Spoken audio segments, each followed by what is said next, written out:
Good morning, everyone. Today we will discuss the question answers of chapter Half a Rupee Worth. This is the second lesson of class 10th and it has been taken from the book Supplementary Reader. Now let's start the question answers. First question is, how did Subia manage to get rice during the drought? ਸੋਕੇ ਦੇ ਸਮੇਂ ਸੂਬੀਆ ਨੇ ਕਿਵੇਂ manage ਕੀਤਾ ਚਾਵਲਾਂ ਦਾ ਲੈਣਾ? Subia managed to get rice from villages. ਉਸਨੇ villages ਦੇ ਵਿੱਚੋਂ ਪਿੰਡਾਂ ਦੇ ਵਿੱਚੋਂ ਮੈਨੇਜ ਕਰ ਲਿਆ ਕਿ ਉਸਨੂੰ ਚਾਵਲ ਪ੍ਰਾਪਤ ਹੋ ਗਏ. Second question is, those were the days when Subia lost the rice bags. Which were those days? Why did he dislike the rice then? ਕਹਿੰਦੇ ਕਿਹੜੇ ਦਿਨ ਸੀ ਉਹ ਜਦੋਂ ਸੂਬੀਆ ਨੂੰ ਰਾਈਸ ਬੈਗਸ ਨਹੀਂ ਪਸੰਦ ਸੀ? Why did he dislike? ਕਿਉਂ ਉਹ ਇਸ ਚੀਜ਼ ਨੂੰ ਪਸੰਦ ਨਹੀਂ ਕਰਦਾ ਸੀ, ਰਾਈਸ ਨੂੰ, ਸ਼ੌਪ ਨੂੰ? ਬਿਕੋਜ਼ ਰਜੇ ਉਹ ਵੀ ਛੋਟਾ ਬੱਚਾ ਸੀ, ਉਹ ਵੀ ਖੇਡਣਾ ਚਾਹੁੰਦਾ ਸੀ, ਉਹਦੇ ਫਾਦਰ ਉਹਦੇ ਤੋਂ ਕੰਮ ਕਰਵਾਉਂਦੇ ਸਨ. That's why he disliked the rice. Subia was then a young boy. He worked under his father. He disliked the rice because he did not want to stay in the shop. ਉਹ ਇੱਕ ਛੋਟਾ ਬੱਚਾ ਸੀ, ਉਹ ਆਪਦੇ father ਦੇ under ਕੰਮ ਕਰਦਾ ਸੀ, ਮਤਲਬ ਕਰਵਾਇਆ ਜਾਂਦਾ ਸੀ ਉਹਦੇ ਤੋਂ ਕੰਮ. ਉਹਨੂੰ ਪਸੰਦ ਨਹੀਂ ਸੀ ਇਹ, ਜਿਹਦੇ ਕਰਕੇ ਉਹ ਡਿਸਲਾਈਕ ਕਰਦਾ ਸੀ ਚਾਵਲਾਂ ਨੂੰ. Rice was in his blood means rice ਉਹਦੇ ਬਲੱਡ ਵਿੱਚ ਸੀ. ਇਸ ਤੋਂ ਕੀ ਮਤਲਬ ਹੈ? He ate nothing but rice, ਕਿ ਉਹ ਹੋਰ ਕੁਝ ਨਹੀਂ, ਇਕੱਲੇ ਰਾਈਸ ਖਾਂਦਾ ਸੀ. Second, he like the smell of rice, ਕਿ ਉਹਨੂੰ ਰਾਈਸ ਦੀ ਸਮੈਲ ਵਧੀਆ ਲੱਗਦੀ ਸੀ, ਫ੍ਰੈਗਰੈਂਸ ਵਧੀਆ ਲੱਗਦੀ ਸੀ. Third, he knew all about rice. ਇਹ ਉਦੋਂ ਦੀ ਗੱਲ ਹੈ ਜਦੋਂ ਮਤਲਬ ਉਹ ਵੱਡਾ ਹੋ ਚੁੱਕਿਆ ਸੀ, ਉਹ ਵਪਾਰ ਕਰਨ ਲੱਗ ਗਿਆ ਸੀ, ਵਧੀਆ ਮਰਚੈਂਟ ਬਣ ਗਿਆ ਸੀ ਉਹ ਰਾਈਸ ਦਾ. ਕਹਿੰਦੇ ਰਾਈਸ ਦੇ ਬਾਰੇ ਉਹ ਸਭ ਕੁਝ ਜਾਣਦਾ ਸੀ, ਇਸ ਕਰਕੇ ਰਾਈਸ ਕਿਹਾ ਗਿਆ ਹੈ ਕਿ ਰਾਈਸ ਉਹਦੇ ਬਲੱਡ ਵਿੱਚ ਹੈ. ਮਤਲਬ ਜਦੋਂ ਸੌਂਦਾ ਜਾਗਦਾ ਉਹਨੂੰ ਸਿਰਫ ਆਪਦੇ ਪ੍ਰੋਫਿਟ ਦਾ, ਆਪਦੇ ਬਿਜ਼ਨਸ ਦਾ ਧਿਆਨ ਰਹਿੰਦਾ ਸੀ. That's why it is said that rice was in his blood. Fourth question is, how did his profits increase during the war? Did he follow the rules laid down by the government? How did he tackle the officers? ਕਹਿੰਦੇ ਕਿ ਉਹਦੇ ਮੁਨਾਫਾ ਜਿਹੜਾ ਹੋਇਆ ਸੀ, ਮਤਲਬ ਜਦੋਂ ਵਾਰ ਹੋਈ, ਕਿ ਉਹਦੇ ਪ੍ਰੋਫਿਟ ਕਿਵੇਂ ਵੱਧਦੇ ਰਹੇ, ਕਿ ਉਸਨੇ ਰੂਲਸ ਫੋਲੋ ਕੀਤੇ ਸੀ ਜਿਹੜੇ ਸਰਕਾਰ ਨੇ ਬਣਾਏ ਸੀ, ਅਤੇ ਉਹ ਅਫਸਰਾਂ ਨੂੰ ਕਿਵੇਂ ਟੈਕਲ ਕਰਦਾ ਸੀ, ਕਿਵੇਂ ਮੈਨੇਜ ਕਰਦਾ ਸੀ. During the war there was scarcity of rice. ਯੁੱਧ ਦੇ ਸਮੇਂ ਚਾਵਲਾਂ ਦੀ ਕਮੀ ਹੋ ਚੁੱਕੀ ਸੀ. ਉਸਨੇ ਚਾਵਲਾਂ ਨੂੰ ਬੜੇ ਹਾਈ ਪ੍ਰਾਈਜ਼ਸ 'ਤੇ, ਵੱਡੇ ਪ੍ਰਾਈਜ਼ਸ 'ਤੇ, ਉੱਚੇ ਪ੍ਰਾਈਜ਼ਸ 'ਤੇ ਵੇਚਿਆ. ਉਸਨੇ ਕੋਈ ਰੂਲਸ ਫੋਲੋ ਨਹੀਂ ਕੀਤੇ ਅਤੇ ਅਫਸਰਾਂ ਨੂੰ ਵੀ ਉਸਨੇ ਰਿਸ਼ਵਤ ਦਿੱਤੀ. Fifth question is, beside selling rice what else did Subia do to earn ਮੋਰ?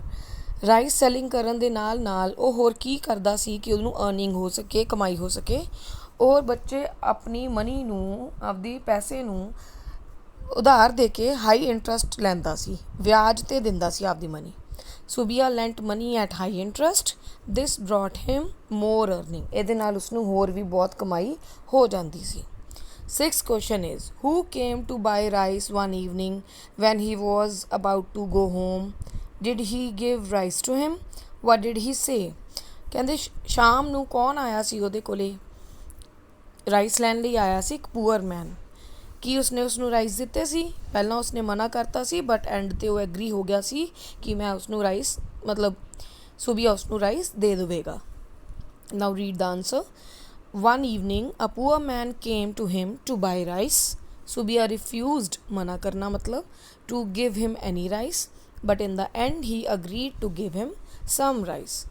ਹੁਣ ਕੁਐਸਚਨ ਹੈ ਕਿ ਉਸਨੇ ਕੀ ਕਿਹਾ ਸੀ, ਕਿੰਨਾ ਰਾਈਸ ਕਿੰਨੇ ਪੈਸਿਆਂ 'ਚ ਦੇਣ ਲਈ ਐਗਰੀ ਕੀਤਾ ਸੀ. How much rice did he agree to sell him and for how much?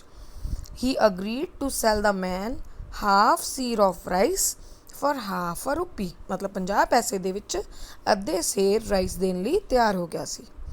Eighth question is, why did he ask the man to wait? What reasons did he give? ਉਸਨੇ ਕਿਉਂ ਕਿਹਾ ਸੀ ਮੈਨ ਨੂੰ ਕਿ ਤੂੰ ਵੇਟ ਕਰ? Because he didn't want anyone to know about his secret godown. ਉਹਦੇ ਗੁਪਤ ਗੋਦਾਮ ਬਾਰੇ ਉਹ ਚਾਹੁੰਦਾ ਸੀ ਕਿ ਕਿਸੇ ਨੂੰ ਨਾ ਪਤਾ ਲੱਗੇ, ਇਸ ਕਰਕੇ ਉਸਨੇ ਕਿਹਾ ਕਿ ਤੂੰ ਇੱਥੇ ਸ਼ਾਪ 'ਤੇ ਹੀ ਵੇਟ ਕਰ. So he asked the man to wait. Ninth question is, where did he go to get the rice? कित्थे गया सी वो राइस लैन ली? He went to get the rice from his secret godown. 10th question, did the man wait for Subia for long? How do you know?